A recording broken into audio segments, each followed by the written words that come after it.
Hi, everybody, and welcome. Today is April 15th, tax day, at least. I think I know the IRS has changed the date on this day. But anyway, today we're meeting to discuss mainly exam 2, okay? There are similar to the previous exam. Basically, at this point, I changed the format a little because there was an issue in the past where questions, you answer them, and the system does not recognize them well, and you end up with the not correct grade. So what I did is all of the questions now for this exam are basically upload file, okay? Please, you have two options. First of all, when you upload the file, either you upload it for every single question. For example, you're doing problem 1. After you finish it, you submit it under problem 1. You do problem 2, you submit it under problem 2. You do problem 3, you submit it under problem 3. You do problem 4, you submit it under problem 4. Or you make a note that is visible to me immediately, hopefully in the comments and probably even somewhere in there, that look, all of my questions are answered in here, in this place, okay? That way you don't get 0 in question 1 and then question 2, 0, and question 3, 0. By the time I reach question 4, I'm problem 4, trying to grade it, and then I see that there are problems, all of them piled up in there. And the problem is not usually with problem 4. The problem is usually with problem 1. You answer problem 1, and there is very little ambiguous transition to problem 2. So I would think that all of that work was just for problem 1, and then you don't get credit for the other problems that are combined with that problem, with the first one. So please make a note that is clear and visible, okay, that you're submitting all problems with this problem so that I can look at them. Number 1. Number 2, also, once you start the exam, you cannot come back to it because the questions will change on you. So you're supposed to do it. You only have one attempt. And for the time allotted, it's similar to the exam 1. And please account for at least half an hour to work out all of your details and make sure that you upload the file correctly. And when you take pictures, try not to take them at slanted angle. Try to take them hopefully standing, looking at them with the light coming, not to the phone, but at least to the surface where you're taking the exam, so that they can see what you're writing. Okay, you have to be clear about the answers, and you have to be accurate about it. If it asks you to plot something, and there are questions of that type, you need to plot it, whether manually labeling properly the axes, labeling also the graph, and also including if there is a trend line, including the trend line in there. And also usually we ask about slope, so including the slope, which is usually the biggest deal in there for our graphs, okay? Now, if you choose instead to do it on Excel, okay, you have to print the Excel file. I mean, the graph file from the Excel file. Basically, you know, Excel has two versions. There's the data sheet, and then has the chart. You need to include the chart in the Excel file with all of the other information, as I was saying, namely properly labeled, and also a trend line, especially, and very importantly, a slope. Okay. Now, it would help a lot if you can attach the Excel file with your exam. Okay, so it would help a lot if you do that. That way, there is no ambiguity about your work, that you have done it and you've done it correctly, and everything else there is no issue with it. So this is in terms of the format. So again, I know for a couple of you joined us a little late. You have two options when you submit all of the file. All of this exam is basically upload type. You upload them per problem. I mean, answers per problem, or you upload the entire thing in one lump, okay? Provided you are very specific in your answers, stating exactly for me to know that you did it and you did it in this place. Or, for example, problems 1 and 2 are in this upload, problems 3 and 4 in that upload, and so on and so forth. You have to be very explicit. You don't want to be miscredited for your work, okay? This is in a nutshell about the format for the exam. Now, I hope that you have had time to go through all of these chapters, chapters 37, relativity, chapter 38, namely that photons behave like particles, okay? Chapter 39, that actually particles behave like waves, okay? And then chapter 40, which is the one-dimensional version of Schrodinger's equation, okay? Where we solved it in the case of the infinite well, and also the case where there is a finite well, what happened in there, okay? So let's go back. Chapter 37, and chapter 37 deals basically with Lorentz transformations, so you need to know those, okay? Whatever they led to, which they led to very, very important results, okay? And we did problems for that. Time dilation and length contraction, okay?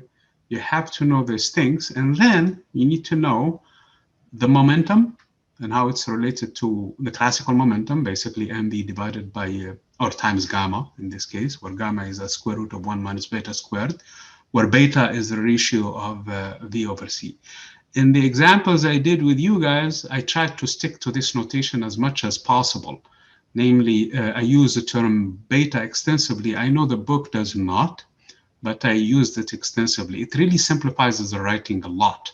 So instead of having to deal with square root of 1 minus v over c, the whole thing squared, and you keep on it, and you try to multiply here and there, and sometimes it gets confusing a little bit.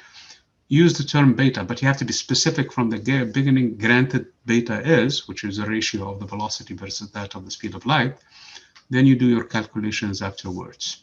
It makes life a lot easier, especially when you combine conservation of momentum in a collision, for example, and also conservation of energy, because the energy is given in a square format. If you guys remember, the total energy is given by E squared equals to P squared T squared plus MC squared, the whole thing squared.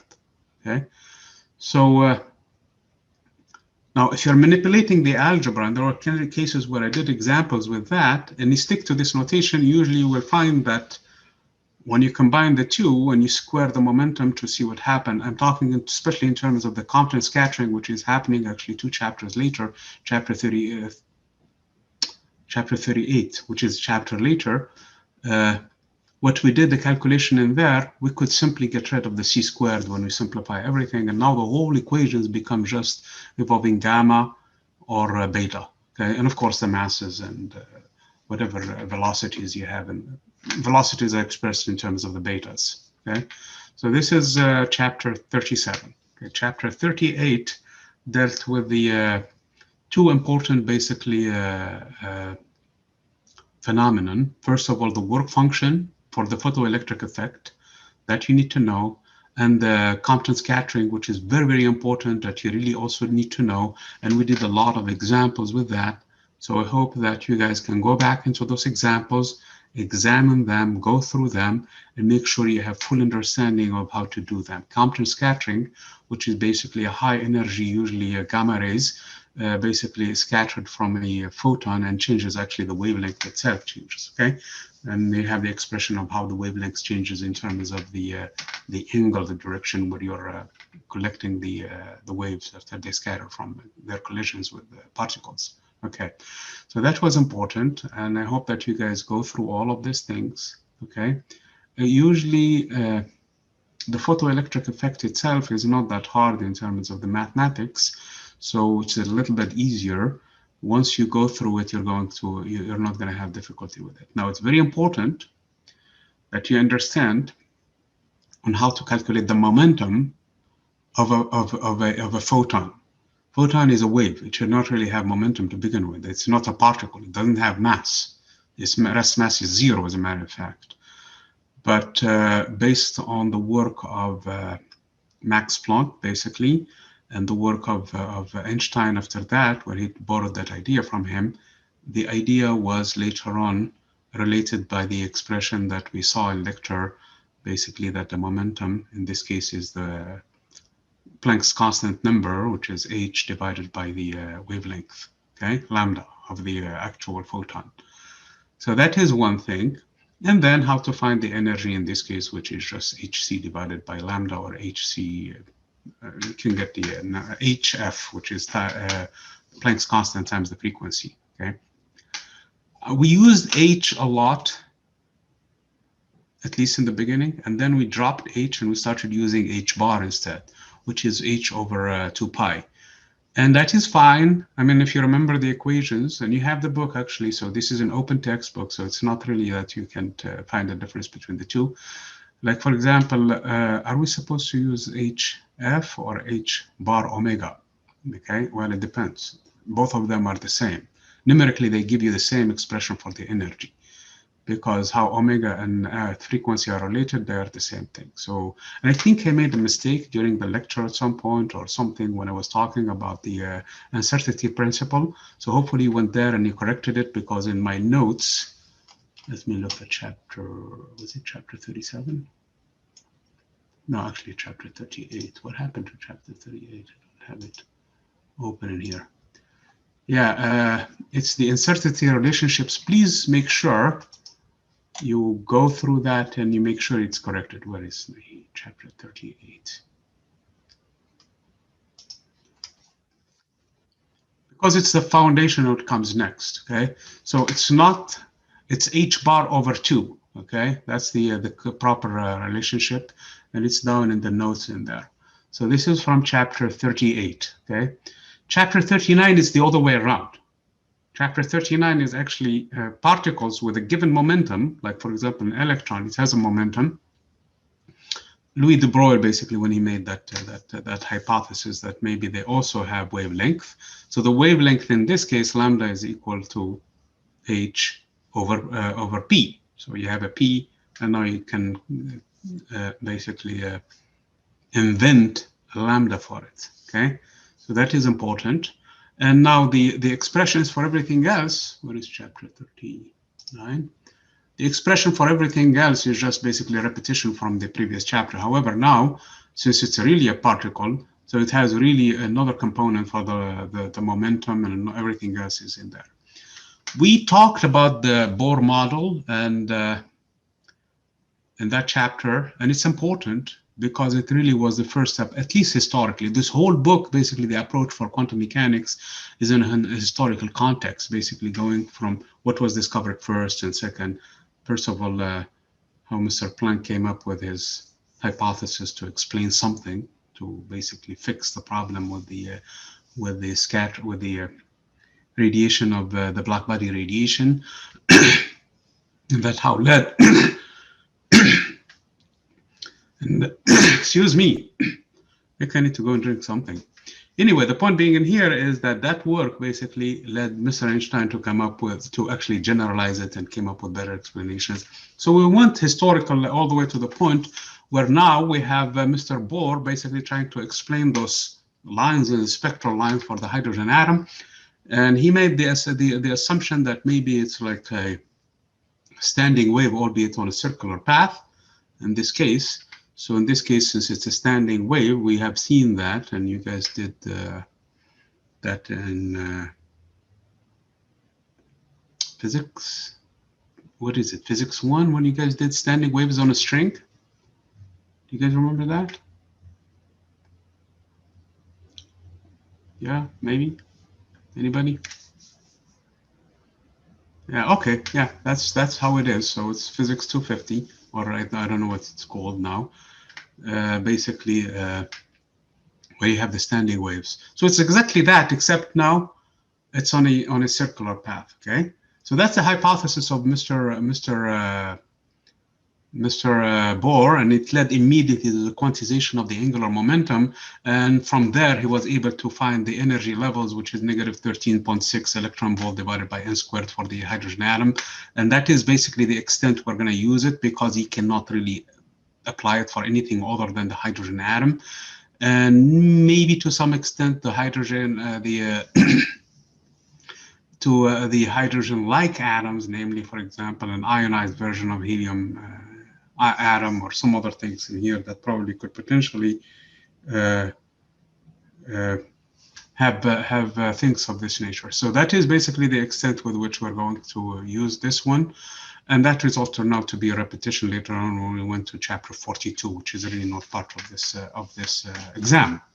So chapter 42, where we revisit this idea and we find that there is a flaw, actually there is an error in Bohr's model.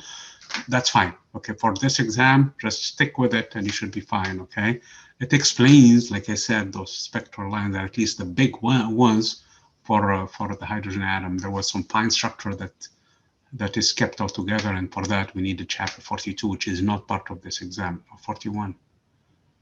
No, 41, chapter 41, which is not still part of this exam because we end the exam at chapter 40. So this is chapter 39 and chapter 40, which is the one-dimensional, basically, hydrogen atom. And the one-dimensional, I'm looking at this screen because you guys are looking at the screen and the camera actually looks like it's in here. Okay, so that's why when you look at me, when you see me looking this way, I'm actually looking at you. Okay, it's not like I am looking somewhere else. Anyway, the point being in here is chapter 41. So we introduced Schrödinger's equation in that chapter, which is important.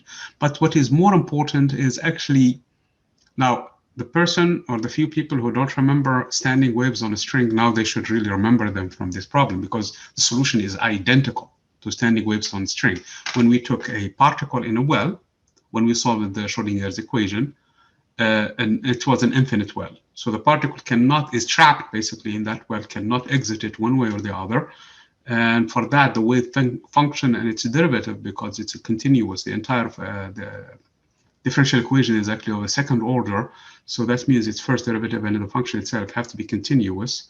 And for that, the wave function must vanish, and its slope actually must vanish also in the boundaries. Okay, and that gave us all of those wonderful standing waves. Was it the slope also vanishing? I don't know. I don't remember about the slope. Anyway, the point being in here is that the function itself, in other words, the particle cannot exist outside, because we came up with the interpretation for the wave function, because it doesn't mean anything. It's a complex number. Complex numbers don't exist in real life, and the amplitude squared now has a meaning, which is the probability of calculating anything. The expectation value, for example, of the position of the particle, you can just take the probability itself and start calculating. And we did example with that, and we actually found that the particle, for the most part, sits in the middle of the well rather than the ends. Okay, and so that is an important result. Okay, standing waves are extremely important for this exam. You really need to understand them back for this case. And we found all kinds of different modes. The zero energy levels, in this case, we found them. The energy levels were quantized also in a similar fashion. And we found that n equal to 1, 2, 3, 4. So it was quantized, and the quantization is coming actually from the different modes of oscillations of the inside that well. Okay. Now, another important result, and it's extremely important, and I did not include that in the notes. And for those who are not here, they really need to know this part. Okay, so it's very, very important that they really need to know the equation. I have the book in here. And I use it, by the way. I mean, if you don't attend, and if you don't know what we're talking about in here today, you should be able to redo the problems, and you find what I'm talking about in those problems we solve. The equation that I want to bring your attention to is equation 40.42.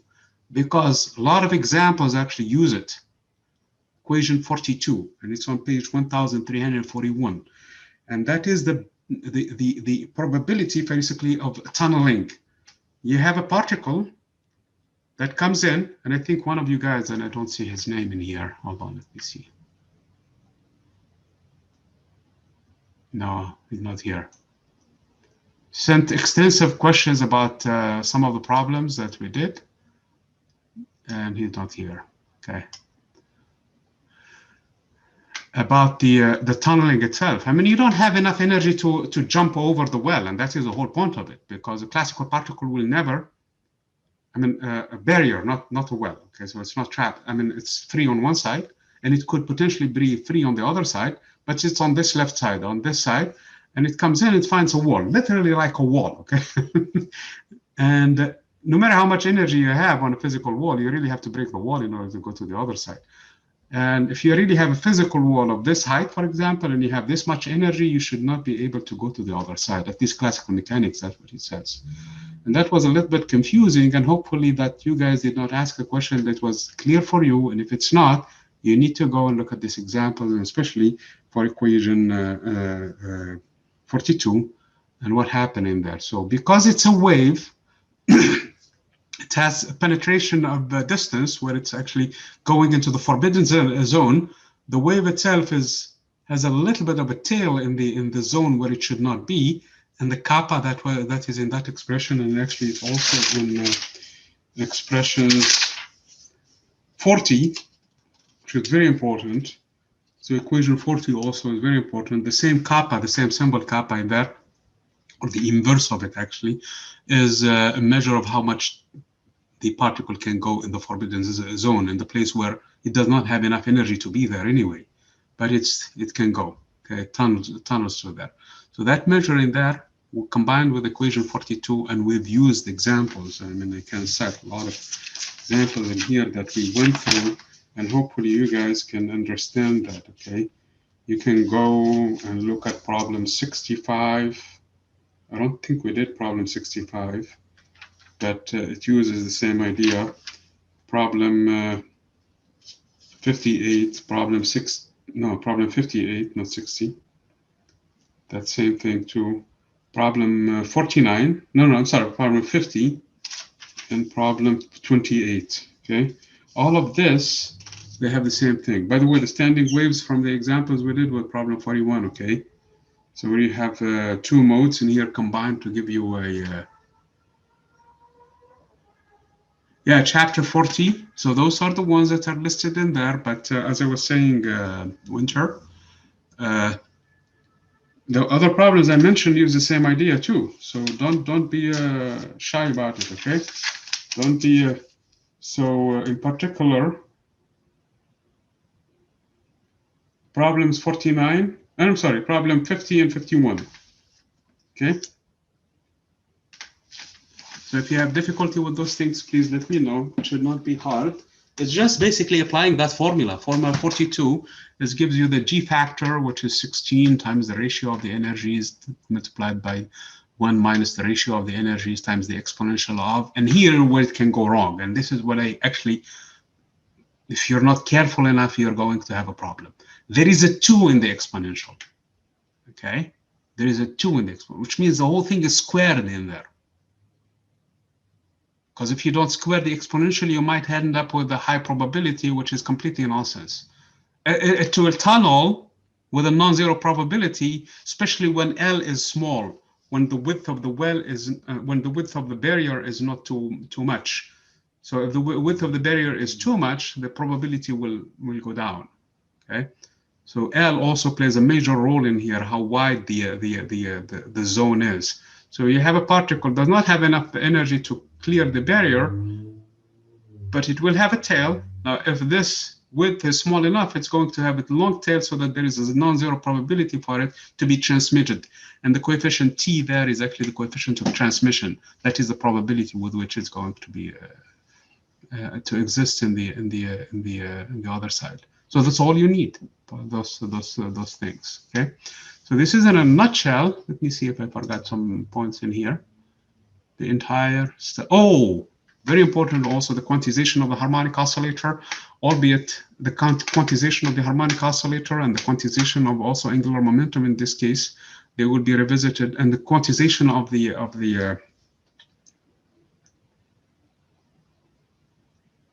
angular momentum. What am I talking about? Yes, that's correct. Okay. Is going to come at least more actually handy in exam 3 than exam 2. So this is in a nutshell, at least the ideas that you guys need to focus on. You need to go through all of the examples that we did in class, that actually I did for you guys, and hopefully you guys went through them again, and also extend and build a little bit on them, and hopefully you should not have any difficulty with this exam. Now, as before, the examiner is actually coming from a data bank. So your actual exam may be different than anybody else. So please don't give me somebody else's data, because then I will assume that you're actually not doing honestly the exam, okay? Any questions?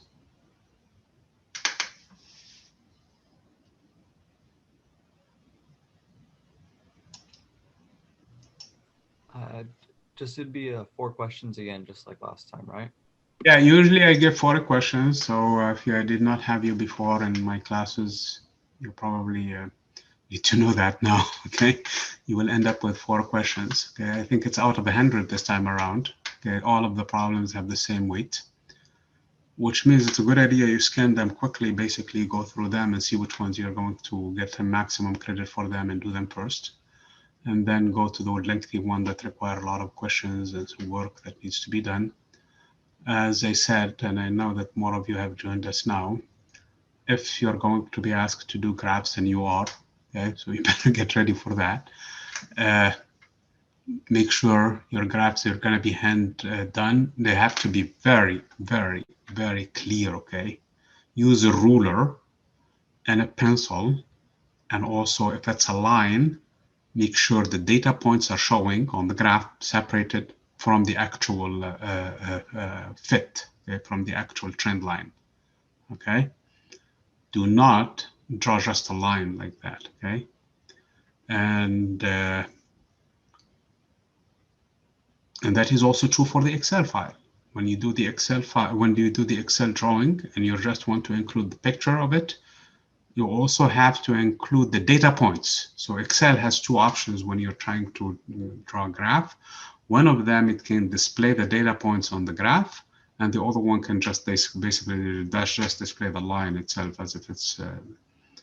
So you have to include the data points because they're a valuable piece of information in there, and it will tell you how as a matter of fact, we can include also the R squared if you're going to do Excel. If you're not doing Excel, maybe it's very hard to calculate it manually, so you're not required to do it. But if you're going to be doing it on Excel, include the R value, R squared value, so that I know and you know how good of a fit your data is, okay? Because at some point, probably you're going to be asked to assert how good the data you have is compared to what is well known and things like that, or what is probably even native. I mean, how confident you are in your answers, and that's going to rely on how that R squared is going to measure. How is it? Is it really exactly a line? Or is R squared equal to 1, or is it 75% or 30%, which is disastrous? Okay, so that is in a nutshell. It will ask you. So to answer a question of the winter, if you're going to be asked to show a graph, you're going to be showing a graph, okay? And remember, I did extensively those things in my in the problems we do in class, okay? Just to be clear, they're hand drawn, right? Graphs. They can be hand drawn as long as they are clear and they answer and they fit the bill in terms of precision, in terms of also proper labeling, and in terms of data representation. Okay. Chapter 41 is not part of this exam, but I don't understand what the question is. Chapter 41 is part of the next exam. Let me look at the chapter 41 in here. Okay, problems.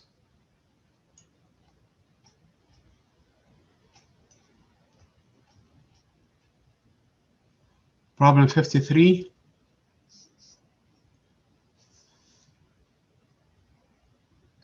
Okay. Okay, we're going to jump into that's a problem for what you need to know about that problem, and also the next exam in general, is the selection rule, okay, for the transition from one energy level to the energy level, and the allowed and the forbidden, basically, transition rules, so transitions, so that you know which one are correct and which one are wrong. Is that the question, Adrian, or is it something else?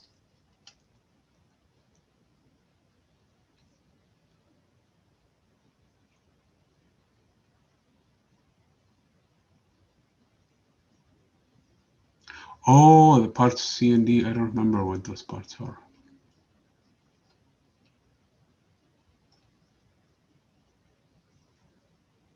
Okay, okay, I see what you're saying now. Let me look at Okay, chapter 41, by the way, Adrian is not part of this exam. Okay, but let me look at what you're talking about anyway.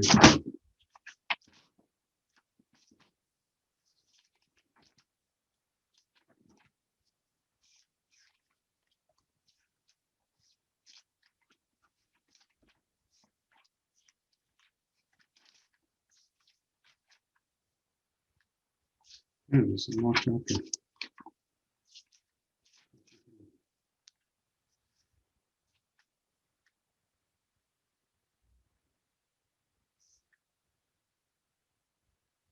I did answer at least part C.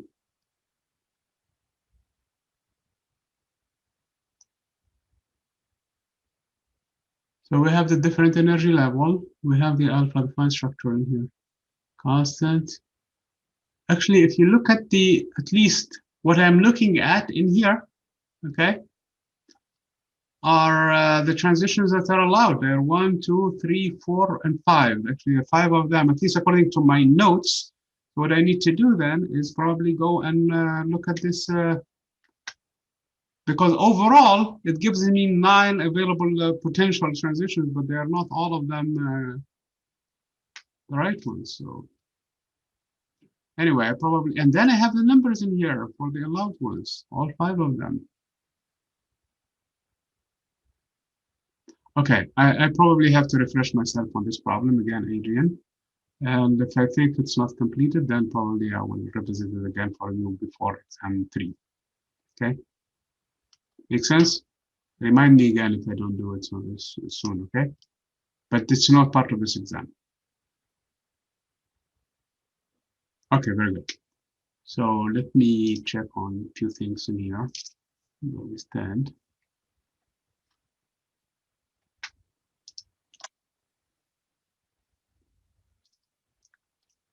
So I switched a little bit the models to accommodate the change in the schedule, basically because the exam was supposed to happen last week or this week or something. So I moved it around. We still have 2 more chapters that you guys don't have the notes for them online. I mean, you have the notes, but you don't have the recordings and the problems, or is it only 1 chapter? Okay. We have chapter 40, 44. Let me look at 43 first. I know 44 is not ready. Yeah, 43 and 44, okay? Those are the 2 chapters which I'm going to post hopefully very soon, okay? And you will have also problems from them. And then let's see, syllabus.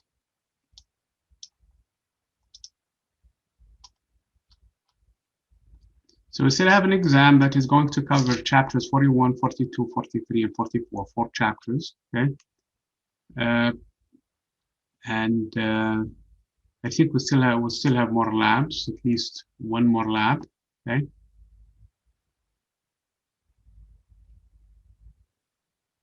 And then I think 2 more labs actually. Sorry about that. And the exam is still scheduled. Exam 3 is scheduled for May 13th, which is coming not about a month from today. May 13th is actually Thursday, which is, yeah, about a month from today, okay?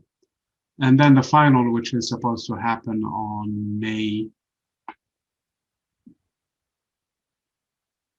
20th, a week later, okay?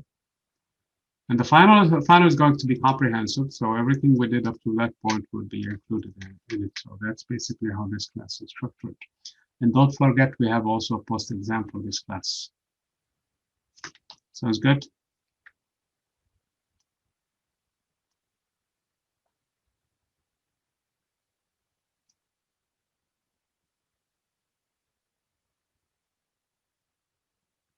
Any questions? Will we be having any more mastering homework? Yeah, I think I'm going to include at least, maybe I'm going to combine 2 more chapters, especially for the next exam. Yes, you are. And maybe, I'm not sure, honestly, if chapter 44 qualifies because there's a lot of basically ideas in there that are very difficult to have them testable at this point in the year. Okay. So again, yes, you are, okay, but it's going to be combined in a few chapters together. Okay. Any questions? Oh, this one just occurred to me just now. Do you usually have like some kind of like study guide for these exams? Like something you can look at? The study guide basically is that I already mentioned the topics that we're going to be covering from this exam, is that you really have to do all of those examples and build on them that we did. I know we did like 4 or 5 sometimes per chapter. And I think the last chapter was, at least chapter 42 was very extensive in terms of examples. So, and sometimes I go very thorough not sometimes, actually a lot of times, actually I go beyond the questions are asked so that we can explore other ideas. So they tend to be verbose and long. So I want you to go through all of those things and make sure you know how to do them because they reinforce what you have learned. Again, chapter 37 is about relativity, especially in terms of the length contraction and time dilation, Lorentz transformation, and the momentum and the energy, in classical in relativity.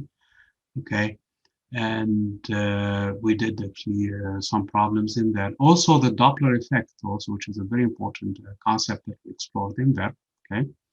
So I'm assuming, because I mentioned the fact that we have Lorentz transformations, that you know how to transform velocities, because velocities, they don't transform according to Galilean transformation. You just add the vectors. So in this case, you have that gamma factor that's going to weigh in, which will alter big time the Doppler effect in this situation. So I have to go back and revisit the Doppler effect.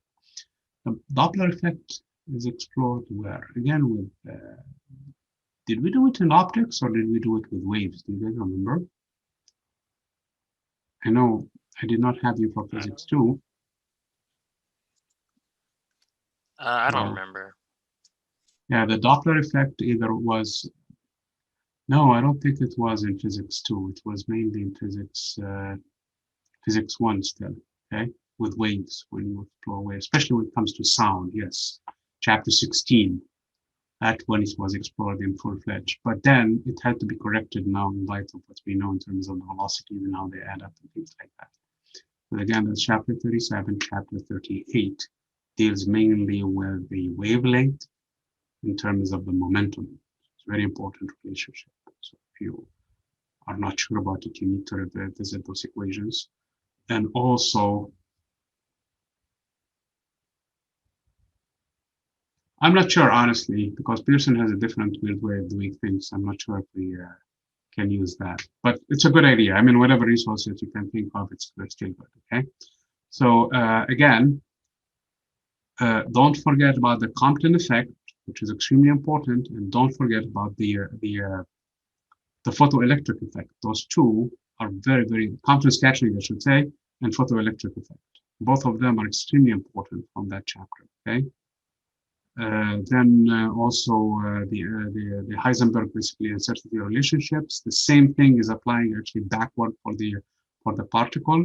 And then chapter 40, and I already talked extensively about chapter 40, standing waves, and how you combine them to find basically probability density. In the case of 1D, it was just basically an appetizer, if you wish, for what is coming back later in chapter 41, because chapter 41 takes actually the idea and pushes it further for the hydrogen atom and all kinds of things. Okay, so chapter 40 is actually an introduction, and I know I had to do that separation between the two. It's more of a mathematics really problem for chapter 40 than a physics problem, than a real world problem. So part of Pro 41 is really more realistic stuff. Okay, that's why the theory starts to not follow really what it's very hard to do calculations, especially when without introducing higher ideas, like for example from statistical mechanics and everything else. So anyway, So there is chapter 40, which is against standing waves and that probability of tunneling, okay, which is very important. And I know it's still there. So this is in terms of the ideas. If you're in doubt, go back to the examples we did them in the class and make sure you understand all of these things and how to calculate each and every one of them and what does that mean. And I know if you think a little bit hard about it, it becomes a little bit confusing.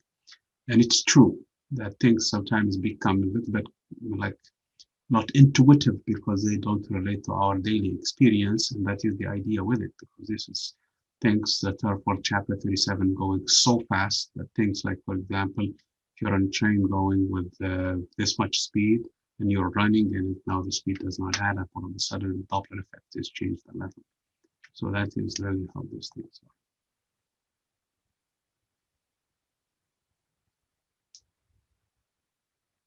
Who's that? Because that's it. Why do you say that, Winter?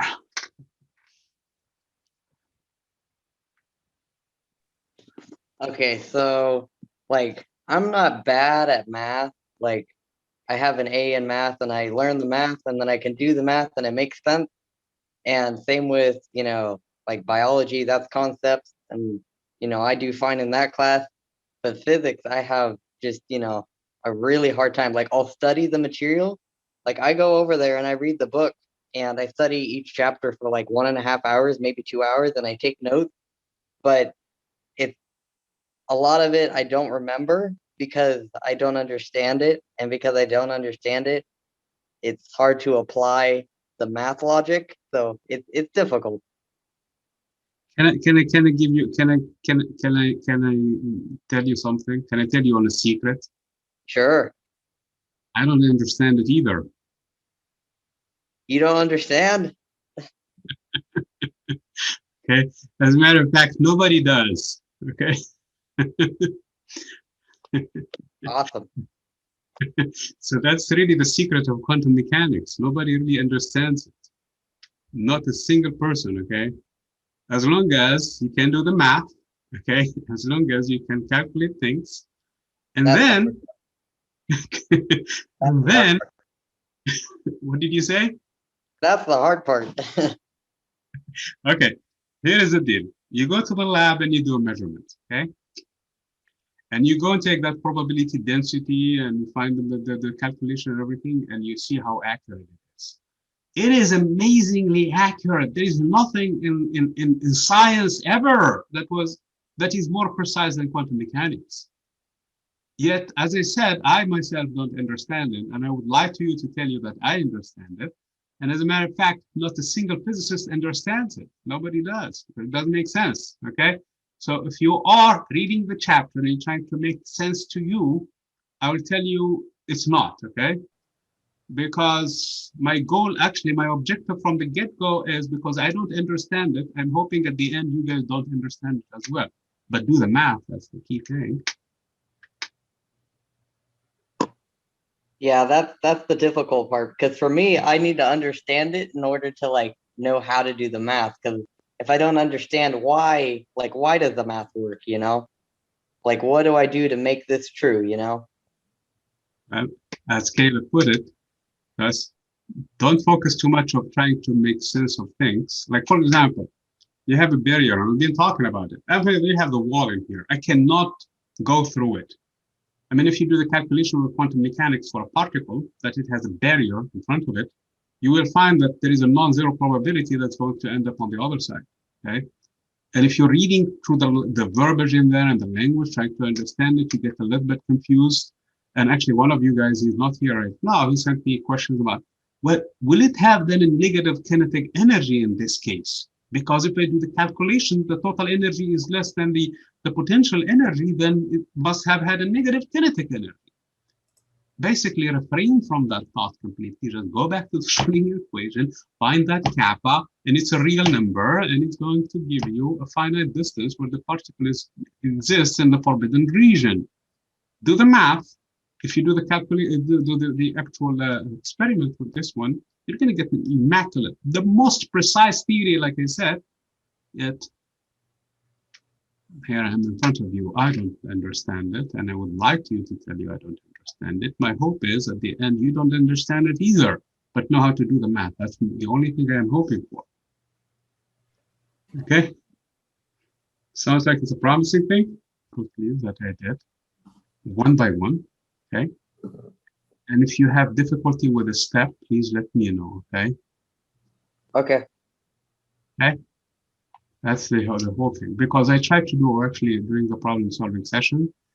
And this is a break from, since I had you actually in my previous class, you know that in my previous class, I was actually more emphasizing on the concepts than actually on the problems. Now I'm actually doing 50-50.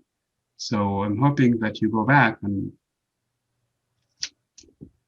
delve into the math, forget about the, get into the ideas a little so that you understand how to apply this and that.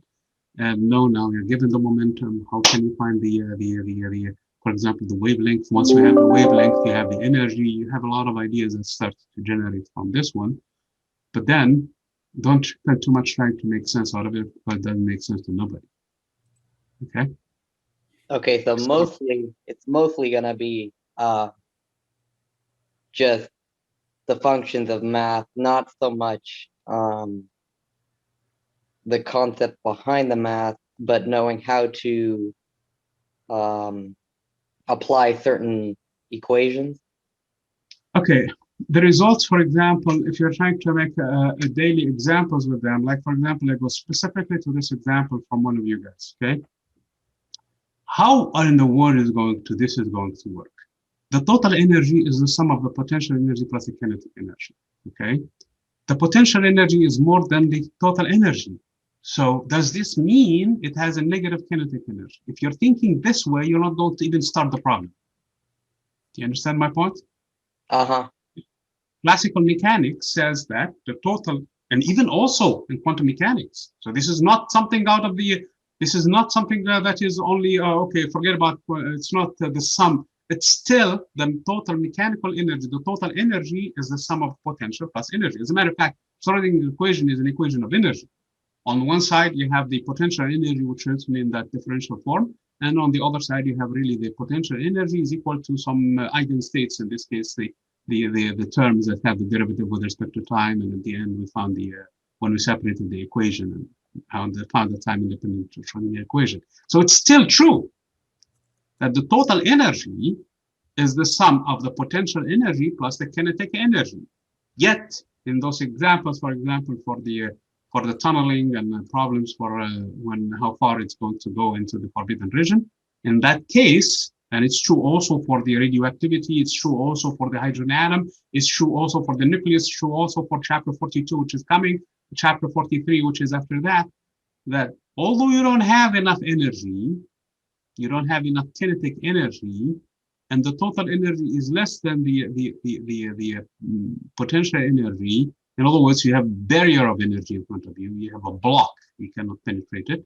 And the calculation shows, if you solve Schrödinger equation, that you have a non-zero probability that the stuff is on the other side. So now, in this case, if you try to think hard about it, you cannot even start the problem. You're basically bound by the classical experience that you have had. But then just go back into the problems, look at them, put stuff in, and then all of a sudden you have results. You go to the lab and test this hypothesis, and you will see that polonium, for example, goes through a radioactive decay and give you another element, although in this case, the material that came out of it did not have enough energy to escape it to begin with, but it does.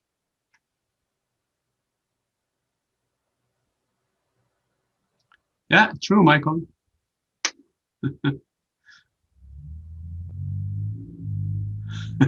No, you can't do that, Adrian. Sorry. Okay. But as I said, I mean, your what do you Hot Wheels cars or the other stuff that you have had, they pale in terms of their precision, in terms of classical mechanics, for example, versus this mechanics, quantum mechanics, in terms of how precise it is. You saw that, for example, for the G factor when we were calculating it for the G ratio. I'm sorry, for the electron. For the spin. Oh, I'm sorry, that's still part of chapter 42. So that is coming. I mean, you will see that that's really comes with what, 14 or 12 points precision. after the decimal point. Which theory can, in physics or anywhere else, as a matter of fact, can give you that much precision? Nothing. Okay. Okay. I hope that you guys can go through the examples and do them. And we will have to finish this thing. We'll probably have 2 more homework problems to be assigned based on the next few chapters that you have for the next exam. And also, you will have 2 more labs for this class, and you have 2 chapters again that are left in the class. And you have this exam, which is next week. And then also you have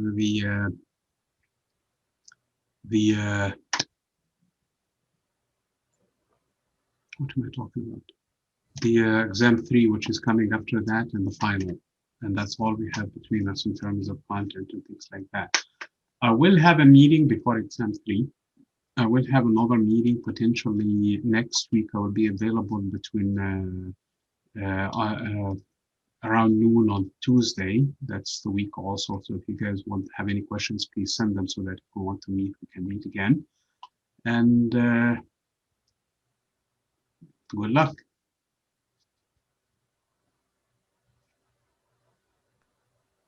Thank you. I will need a lot of luck.